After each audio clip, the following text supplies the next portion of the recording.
إن هذا القرآن يهدي للتي هي أقوم ويبشر المؤمنين الذين يعملون الصالحات أن لهم أجرا كبيرا. الحمد لله والصلاة والسلام على رسول اللہ وعلى آلہ وصحبہ اجمعین. کافی لوگ یہ چرچا اور یہ ماجرہ سنے ہوں گے جو ایک شخص اپنے آپ کو دعویٰ کیا ہے کہ میں ہوں مہدی اور میں ہی دنیا کو تبدیل کرنے کے لیے آیا ہوں، اور اس کے کچھ نہ سمجھ اور نہ علم رکھنے والے لوگوں کو گمراہ کر کر اپنے ہاتھ سے بیعت لے کر اپنے تابعی اور شاگردی اور مریدی میں لے چکا ہے. حالانکہ مہدی علیہ السلام کے شرائط کیا ہے؟ نبی صلی اللہ علیہ وسلم کیا بتائے؟ سب سے پہلا شرط کہ نبی صلی اللہ علیہ وسلم فرمائیں کہ مہدی کا نام میرے نام کے مطابق رہے گا، یعنی کہ محمد بن عبداللہ، اور یہ فتنہ اٹھانے والا شکیل بن حنیف.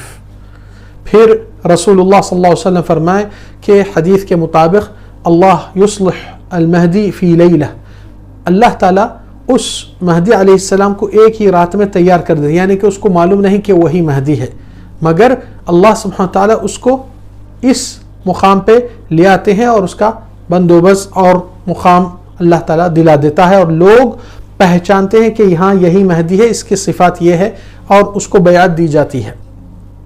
پھر رسول اللہ صلی اللہ علیہ وسلم فرمائیں کہ مہدی کے زمانے میں دو بڑے معاملات ہوتے ہیں. ایک عیسیٰ ابن مریم کا نزول، اور عیسیٰ ابن مریم کا نزول ہونے کے بعد ہی وہ ان کے پیچھے امامت میں آئیں گے، یعنی کہ امام مہدی نماز پڑھیں گے اور عیسیٰ ابن مریم امتی کی حیثیت سے آئیں گے، نہ کہ رسول کی حیثیت سے جو اللہ سبحانہ تعالیٰ ان کو پچھلے امتوں میں بھیجے تھے.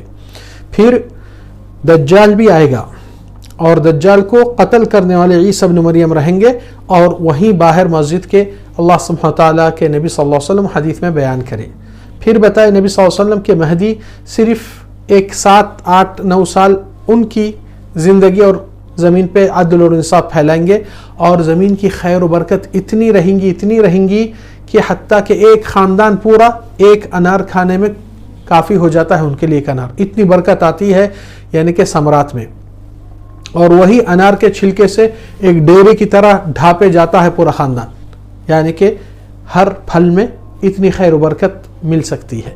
پھر نبی صلی اللہ علیہ وسلم بتائے کہ یہ واقعات اور یہ چیزیں جب ہوئیں گے وہاں پر یہ علامات دلالات ہوتے ہیں، دجال کا نکلنا اور اس طریقے سے عیسیٰ ابن مریم کا نزول ہونا، یہ سارے واقعات اس زمانے میں ہوتے جب اس مہدی کو اللہ تعالیٰ نے نکالیں گے اور ان کا نام نبی کے نام کے مطابق رہے گا.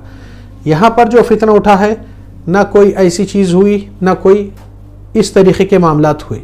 وہ دجال اور یہ دجال جو نکلا ہے ابھی، اس سے پوچھا گیا کہ دجال تمہارے زمانے میں نکلنے والا ہے، تم مہدی ہے تو بولا ہاں دجال نکل چکا ہے. نبی صلی اللہ علیہ وسلم بولے نا کہ دجال کے پیشانی پہ کافارہ کافر ہے بول کر لکھا ہوا رہتا ہے. تو کا سے امریکہ کافر ہے دجال ہے، اور فارا سے فرانس دجال ہے، تو یہ دجال آ چکا ہے. یہ اتنی بیوقوفی کی اور جاہلوں کی بات کو کون عقل قبول کر سکتا ہے؟ اور نعوذ باللہ ایسے فتنوں سے اور ایسے دجالوں سے. اللہ تعالیٰ آپ کو اور ہم کو ایسے فتنوں سے محفوظ کرے اور ہمارے عام مسلمانوں کو ہدایت دے. وصلی اللہ وسلم علی نبینا محمد وعلی آلہ وصحبہ اجمعین.